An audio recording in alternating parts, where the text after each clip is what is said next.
Haleluya. Kita bersama-sama bersyukur pada Tuhan karena kita saat ini bisa bersama-sama. Mari saudara, saya undang saudara untuk membuka hati pikiran kita, untuk kita menghadap Tuhan, untuk kita dengan penuh keberanian menghadap tahta kasih karunia Allah. Karena kita percaya Tuhanlah tempat pertolongan kita, Tuhanlah tempat kekuatan kita, perlindungan kita. Dan mari kita akan memuji Dia, kita akan mengagungkan Dia, dan kita akan datang kepadanya. Engkaulah kekuatanku Tuhan. Haleluya. Engkaulah kekuatanku, tempat perlindunganku. Walau badai menerpa, aku tak akan goyah. Aku tak akan goyah, sebab Kau sertaku. Engkaulah kekuatanku Tuhan. Engkaulah kekuatanku, tempat perlindunganku. Saat badai menerpa, aku tak akan goyah. Aku tak akan goyah, sebab Kau sertaku. Sejauh langit dari bumi, begitu besarnya kasih-Mu. Penuhi hati kami yang rindu menyembah-Mu, Yesus. Sejauh langit dari bumi, begitu besarnya kasih-Mu. Kaulah Tuhan, kekuatanku, sukacitaku. Tuhan, Kaulah kekuatan kami Tuhan, tempat perlindungan kami Tuhan. Haleluya Tuhan Yesus. Engkaulah kekuatanku, tempat perlindunganku. Saat badai menerpa, aku tak akan goyah. Aku tak akan goyah, sebab Kau sertaku. Sejauh langit dari bumi, begitu besarnya kasih-Mu. Penuhi hati kami yang rindu menyembah-Mu, Yesus.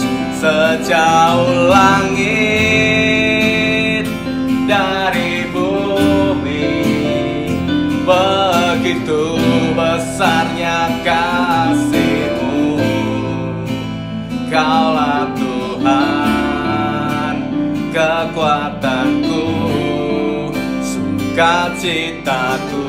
Sejauh langit dari bumi, sejauh langit dari bumi, begitu besarnya kasih-Mu.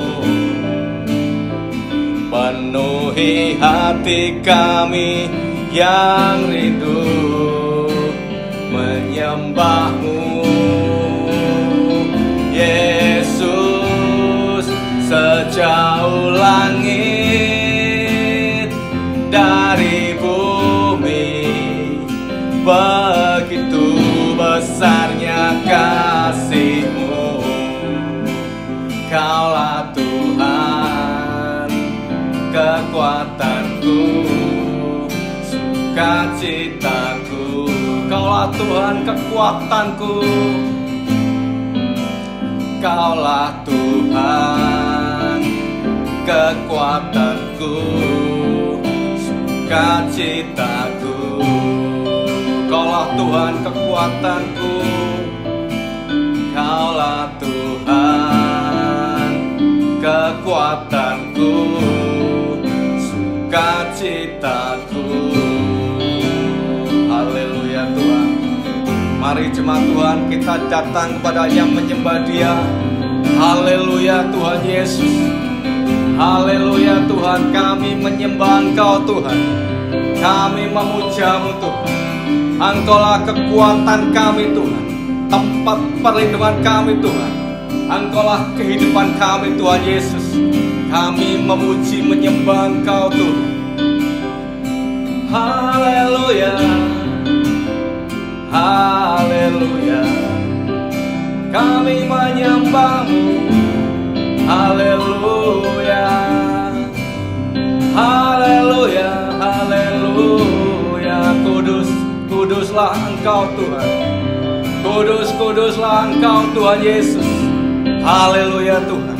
Kami menyembah Engkau Tuhan. Kami menyembah Engkau Tuhan.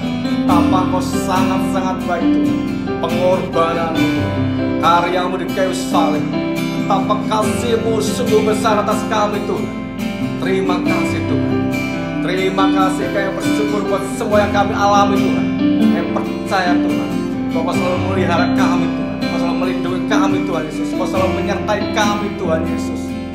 Haleluya Tuhan. Kami ingin lebih lagi dekat padamu Tuhan. Kami lebih ingin bersekutu lebih erat dengan Engkau Tuhan.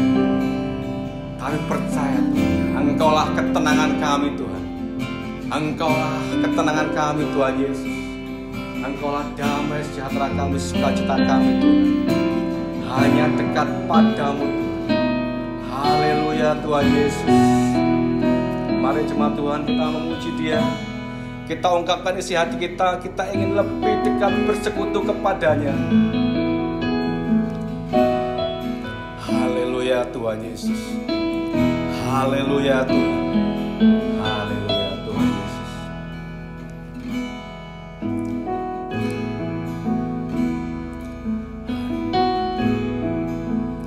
Hanya dekat Allahku, rasa tenang hatiku. Kau sertai jalanku sepanjang hidupku. Haleluya, hanya dekat padamu Tuhan. Hanya dekat padamu ada kekuatan baru. Kaulah perlindunganku, keselamatanku. Ku ingin selalu Tuhan, ku ingin selalu bersekutu denganmu, menikmati hadiratmu. Biarkan rohmu tinggal dalam hidupku. Sungguh indah bersamamu. Ku ingin selalu bersekutu denganmu, menikmati hadiratmu. Biarkan rohmu dalam hidupku, sungguh indah bersamamu selamanya. Hanya dekat padamu Tuhan, haleluya. Hanya dekat padamu, rasa tenang hatiku, kau sertai jalanku sepanjang hidupku. Hanya dekat padamu, hanya dekat padamu. Amin. Ada kekuatan baru, kaulah perlindunganku, keselamatanku. Tuhan, kami dekat padamu Tuhan. Ku ingin selalu bersekutu denganmu, menikmati hadiratmu. Biarkan rohmu tinggal dalam hidupku, sungguh indah bersamamu. Ku ingin selalu bersekutu denganmu, menikmati hadiratmu.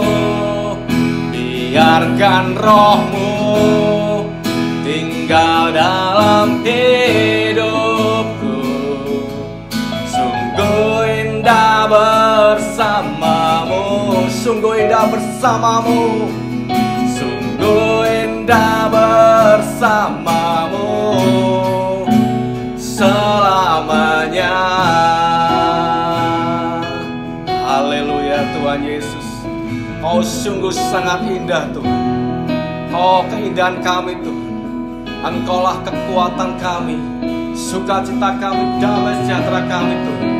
Haleluya Tuhan Yesus, haleluya Tuhan Yesus.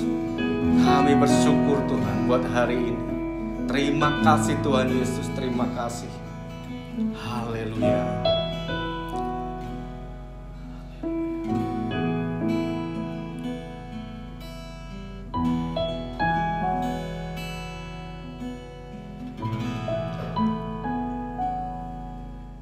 Haleluya, shalom saudaraku terkasih dalam Tuhan, dimanapun kita berada saat ini menikmati ibadah baik secara online maupun streaming.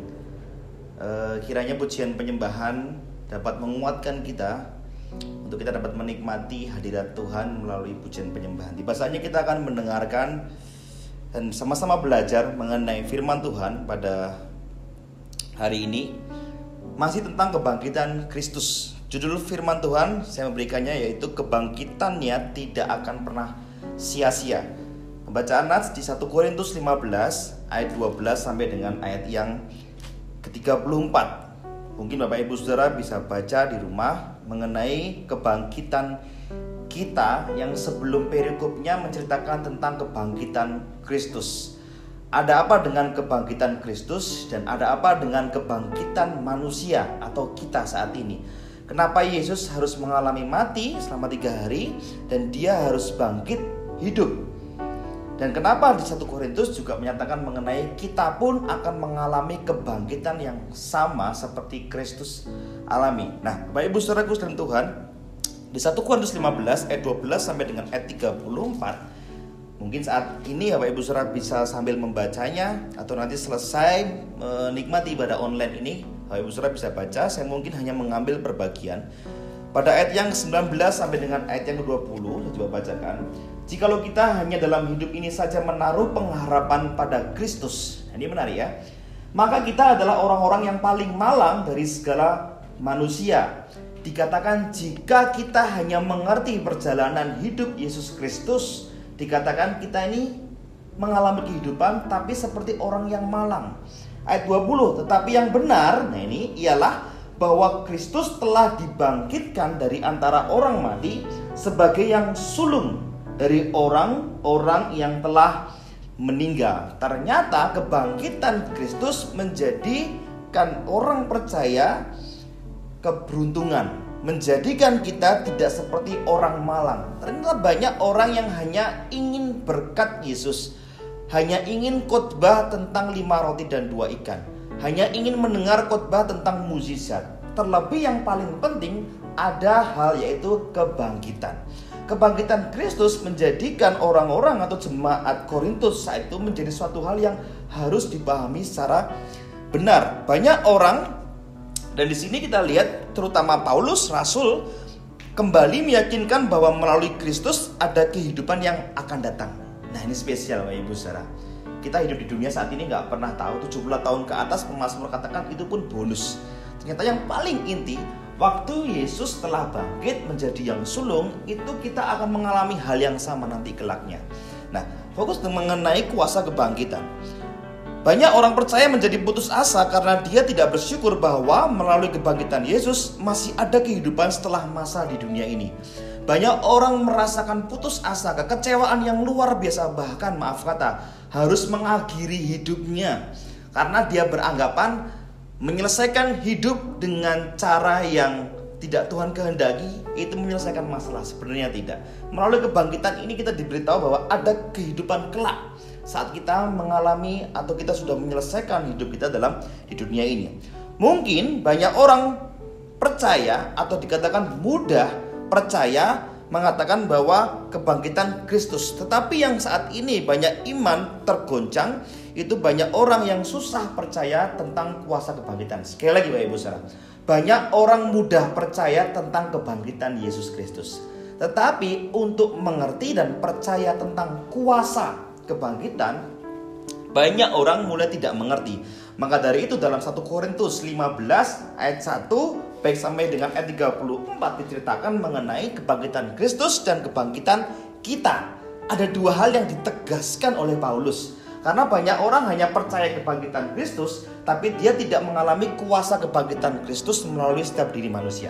Nah, kali ini Bapak Ibu Saudara, sebelumnya di ayat yang pertama, 2, 3, ke-4, kurang lebih ternyata dalam data yang Paulus terima dan dikatakan dalam Korintus di sini, kurang lebih ada 500 orang yang ditemui Yesus setelah Yesus bangkit. Dan inilah tanda bahwa angka, kuota, kuantiti itu tidak menjadi masalah untuk kuasa kebangkitan yang menjadikan iman percaya kekristenan. Hanya 500 orang yang ditemui Yesus setelah dia bangkit. Tetapi itu bukan menjadi cara, tapi itu bukan menjadi tolak ukur bagaimana kuasa kebangkitan itu menjadi tanda kekristenan yang benar karena kita percaya kepada Tuhan Yesus Kristus. Sekali lagi Bapak Ibu Saudara, kadang kita berusaha untuk menebak hidup kita itu hanya dengan maaf kata angka, dengan titel, dengan tabungan, dengan apa yang kita punya. Kita lihat contoh yang firman Tuhan katakan, walaupun dimulai dari 500 orang, kekristenan saat ini menjadi agama, menjadi keyakinan yang mendatangkan banyak pengharapan bagi setiap orang-orang yang mulai kehilangan jalannya. Sekali lagi, hanya dimulai dari 500 orang yang Yesus temui. Ini bertanda Bapak Ibu Saudara, Yesus sangat rindu mulai dari yang terkecil, tidak terbatas dengan angka. Dia dapat memberikan arti kuasa kebangkitan. Bapak Ibu Saudara di rumah mungkin yang mendengarkan ini, kita sama-sama percaya tentang kebangkitan Kristus. Tapi pertanyaannya, apakah kita percaya tentang kuasa kebangkitan? Sekali lagi, 1 Korintus 15 dibagi dalam 2 perikop. Pertama kebangkitan Kristus, yang kedua kebangkitan kita. Karena Paulus benar-benar tahu banyak orang yang percaya kebangkitan Kristus, tapi dia tidak percaya tentang kuasa kebangkitan. Maka dikatakan kita harus tahu bahwa apa yang Kristus alami, kita juga alami. Makna kebangkitan saya bagi dalam 2 poin saja Bapak Ibu Saudara. Yang pertama, kebangkitannya itu memberi pengharapan atas iman. Ternyata kebangkitan Kristus atau kuasa kebangkitan itu memberi pengharapan atas iman. Kristus bangkit untuk memberi kepastian iman kita. Kekristenan muncul itu bukan saat Yesus melayani. Sekali lagi Bapak Ibu Saudara ya. Kekristenan muncul itu bukan saat para murid mengadakan mukjizat. Kekristenan atau agama Kristen yang boleh kita tahu itu muncul saat Yesus bangkit. Ini menjadi tanda bahwa kebangkitan Yesus itu menjadikan tanda bahwa jangan agama dulu yang muncul, tetapi tanda dulu yang muncul, baru muncullah agama. Ini spesial Bapak Ibu Saudara. Saya sangat menyesal jika ada masih orang Kristen bingung dengan Tuhannya yang menjadi manusia. Ini keuntungan. Ini suatu hal yang sangat luar biasa buat kita. Perhatikan baik-baik Bapak Ibu Saudara. Kristus mengalami dulu jadi manusia, kemudian dia mati 3 hari, kemudian dia bangkit, kemudian turunlah Roh Kudus, kemudian para rasul bekerja, baru muncullah Kristen. Bukan Kristen itu muncul dulu, baru Yesus bekerja. Ini tandanya apa? Yesus sangat rindu untuk memberi contoh, teladan, makna terlebih dahulu sebelum kita menganut keyakinan atau agama. Oleh karena itu Bapak Ibu Saudara, sangat pentingnya waktu itu Bait Allah selalu dekat dengan sinagog. Kenapa? Saat orang mau memberikan persembahan, dia juga harus belajar Taurat. Dia belajar firman, dia belajar tentang kehidupan. Karena jangan sampai orang melakukan kegiatan keyakinannya tapi dia tidak mengerti. Maka dari itu poin pertama, kebangkitannya pasti memberikan pengharapan atas iman. Kepastian itu pasti terhadap iman kita. Paulus berjuang mati-matian dalam pelayanan karena apa? Ada kepastian, yaitu berita kebangkitan. Saya bacakan ayat 31. Apa yang Paulus katakan? Saudara-saudara, tiap-tiap hari aku berhadapan dengan maut. Demi kebanggaanku akan kamu dalam Kristus Yesus Tuhan kita, aku katakan bahwa ini benar. Kalau hanya berdasarkan pertimbangan manusia saja, aku telah berjuang melawan binatang buas di Efesus. Apakah gunanya hal itu bagiku? Jika orang mati tidak dibangkitkan, maka marilah kita makan dan minum, sebab besok kita akan mati. Ini sebenarnya di kalimat terakhir suatu sindiran bagi orang-orang yang tidak mempedulikan hidupnya kepada kekristenan. Tapi tampaknya Bapak Ibu Saudara, Paulus menyatakan Paulus berjuang mati-matian dalam pelayanan karena dia tahu ada kepastian dari makna kebangkitan. Bapak Ibu Saudara, jika saat ini kita sudah berjuang mati-matian, ya mungkin belum seperti sama dengan Paulus. Kita sudah memberi apa yang kita lakukan untuk Tuhan. Kita sudah benar-benar total untuk Tuhan. Percayalah Bapak Ibu Saudara, itu semua karena kita mengimani, karena Yesus yang kita sembah telah bangkit. Dan itu sudah didahului oleh siapa? Paulus. Percuma aku pelayanan kalau Yesus tidak bangkit. Maka dari itu Bapak Ibu Saudara, saat kita benar-benar mendalami arti kebangkitan, maka semua yang kita lakukan untuk Tuhan itu tidak mendatangkan keluh kesah. Saat kita benar-benar mengerti arti kebangkitan, saat kita beribadah, kita melayani, kita keluar banyak hal, kita mungkin gak terima sesuatu finansial dari gereja, itu mungkin dibuang pikiran-pikiran seperti itu. Karena orang yang tulus hatinya dalam beribadah, dalam pelayanan, karena dia benar-benar mengerti kuasa kebangkitan. Apa yang Paulus katakan? Kalau Yesus gak bangkit, percumalah aku perlu melawan binatang buas di Efesus, dikatakan. Maka dari itu, melalui kebangkitan ini, kita mendapat makna yang luar biasa, bahwa apa yang dilakukan itu sebenarnya karena kebangkitan Kristus Yesus. Ayat 17-19 itu menyatakan bahwa Kristus bangkit memberi kemenangan atas dosa, jaminan atas penebusan atas dosa. Kebangkitan Yesus bukan untuk menjawab masalah sepele dari manusia. Jadi Bapak Ibu Saudara, jangan bayangkan seperti ini ya. Kebangkitan Yesus Kristus itu melepaskan saya dari penyakit. Kok kayaknya kebangkitan Yesus Kristus hanya dinilai dengan penyakit saja kita. Kebangkitan Yesus Kristus itu hanya memberikan kita lepas dari utang piutang. Saya bacakan ayat 17-19. 17. Dan jika Kristus tidak dibangkitkan, maka sia-sialah kepercayaan kamu, dan kamu masih hidup dalam dosamu. Demikianlah binasa juga orang-orang yang mati dalam Kristus. 19. Jikalau kita hanya dalam hidup ini saja menaruh pengharapan pada Kristus, maka kita adalah orang-orang yang paling malang dari segala manusia. Nah, Bapak Ibu Saudara, ternyata kebangkitan Kristus menjadi tanda kita menang atas dosa. Nah, terkadang daging kita ini yang selalu menyerahkan diri kita kepada dosa. Jadi jangan pernah bermain-main terhadap kebangkitan Kristus. Kebangkitan Kristus tidak hanya menyelesaikan masalah-masalah duniawi kita, tapi ada yang lebih dalam. Bersyukurlah saat kita percaya dengan kebangkitan Yesus, inilah dia membawa kemenangan atas dosa. Terlebih lagi apa? Keterikatan kita dengan namanya dosa. Poin yang kedua, terakhir, kebangkitan memberi persekutuan dengan Kristus. Ada suatu persekutuan yang lebih dalam, tidak secara hanya agamawi, tapi lebih persekutuan yang lebih dalam kepada Kristus.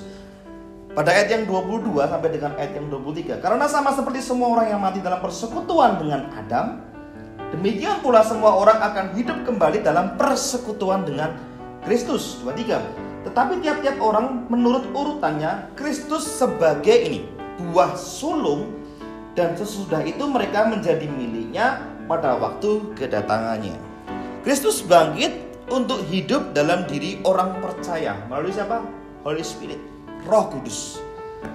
Maka dari itu Bapak Ibu Saudara, kebangkitan Kristus bukanlah hanya sebagai hari perayaan bukan di tahunan, tapi kebangkitannya itu menjadi buah sulung, berarti menjadi yang terdahulu untuk selanjutnya menerima tubuh kebangkitan. Menarik di sini, Yesus benar-benar menjadikan teladan hidupnya sempurna. Sekali lagi, Dia yang dicaci, kita pun mengalami cacian. Dia yang dihina, Dia lebih dahulu dihina. Kita yang dibohongi, Yesus lebih dulu dibohongi. Kita yang mungkin didustai, Yesus lebih dahulu didustai. Kita dihianati dengan orang-orang yang terdekat kita, Yesus terlebih dahulu dihianati dalam kisah hidupnya.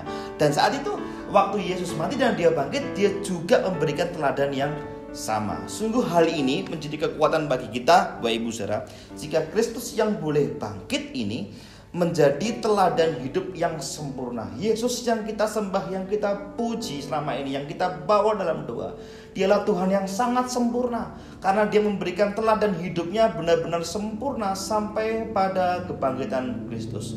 Percayalah, jika saat ini kita hidup di dunia tetapi masih memegang apa yang menjadi teladan Kristus Yesus, pada hari nanti kelak, dikatakan dalam ayat ini, Yesus menjadi kepala pemerintahan dalam tatanan surga. Percayalah, kita akan menjadi bagian di dalamnya.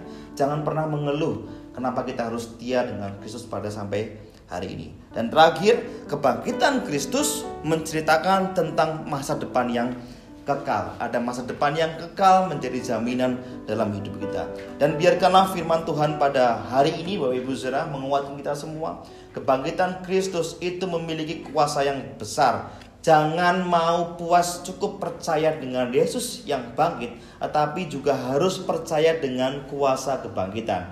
Kebangkitan Yesus memberikan pengharapan iman dalam hidup kita, dan kebangkitan Yesus supaya kita semakin bersekutu, kita semakin mengalami Yesus, tidak hanya di dalam gereja, di rumah Bapak Ibu Saudara, dalam pekerjaan, dalam keluarga kita. Mungkin saat ini kita sedang mengalami keadaan finansial turun, kita sedang sakit, percayalah, Yesus lebih rindu kita masuk dalam persekutuan bersama Dia. Kiranya firman Tuhan menguatkan kita pada saat ini, dan kita dapat mengalami dan menjadi pelaku firman Tuhan. Shalom, salam damai sejahtera. Baik saudara, kita akan berdiri bersama-sama. Kita akan akhiri dalam doa. Sebelumnya kita akan nyanyikan lagu Terima Kasih Tuhan.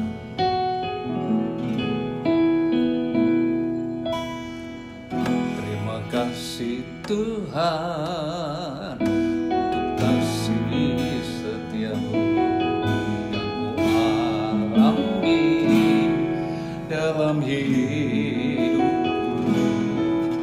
Terima kasih Yesus untuk kebaikan-Mu sepanjang hidupku.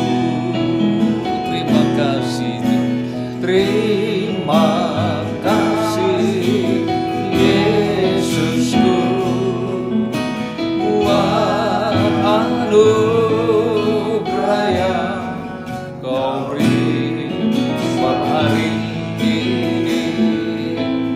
Tuhan adakan bersyukur bagimu. Bab hari ini Tuhan adakan syukur bagimu.